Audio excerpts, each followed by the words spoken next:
ഡൽഹി സ്ഫോടനത്തിൽ ഭീകര സംഘടന ജെയ്ഷെ മുഹമ്മദ് ബന്ധത്തിന് കൂടുതൽ തെളിവുകൾ.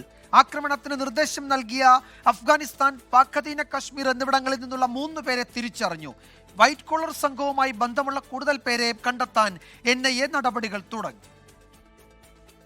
ഡൽഹി ചാവേർ ആക്രമണത്തിന് പിന്നിൽ അഫ്ഗാനിസ്ഥാൻ, പാക് അധീന കശ്മീർ എന്നിവിടങ്ങളിൽ കേന്ദ്രീകരിച്ച ജെയ്ഷെ മുഹമ്മദ് ശൃംഖലയെന്ന് കണ്ടെത്തി. ആക്രമണത്തിന് നിർദ്ദേശം നൽകിയത് ഫൈസൽ ഇഷ്ഫാഖ് ഭട്ട്, ഡോക്ടർ ഉകാസ, ഹാഷിം എന്നിവരാണെന്ന് തിരിച്ചറിഞ്ഞു. ചാവേർ ആക്രമണത്തിന് മുൻപായി ഡോക്ടർ ഉമർ നബി ആശയവിനിമയം നടത്തിയത് ഇവരുമായാണെന്നാണ് വിവരം. ഫർസന്ദൻ ഇ ദാറുൽ ഉലൂം ദിയോബന്ദ്, കാഫില ഇൽ ഗുർബ എന്നീ ടെലഗ്രാം ഗ്രൂപ്പുകൾ വഴിയാണ് ഹിസ്ബുൾ ഭീകരർ വൈറ്റ് കോളർ സംഘവുമായി ആശയവിനിമയം നടത്തിയിരുന്നത്.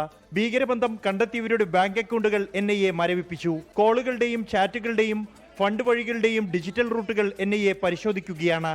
വൈറ്റ് കോളർ ശൃംഖലയിൽ കൂടുതൽ പേർ ഉള്ളതായി സൂചന ഏജൻസികൾക്ക് ലഭിച്ചു.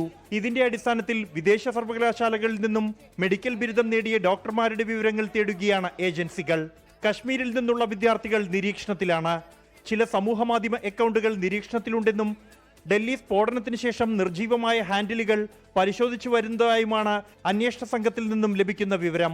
അൽഫല സർവകലാശാലയിലെ ഡോക്ടർമാരടക്കം 200 ജീവനക്കാർ അന്വേഷണ ഏജൻസികളുടെ നിരീക്ഷണത്തിലാണ്. ചെങ്കോട്ട ആക്രമണത്തിന് ശേഷം ക്യാമ്പസിൽ നിന്നും പോയവരെ കണ്ടെത്താനുള്ള നീക്കവും ഊർജിതമാണ്. 24 ഡൽഹി.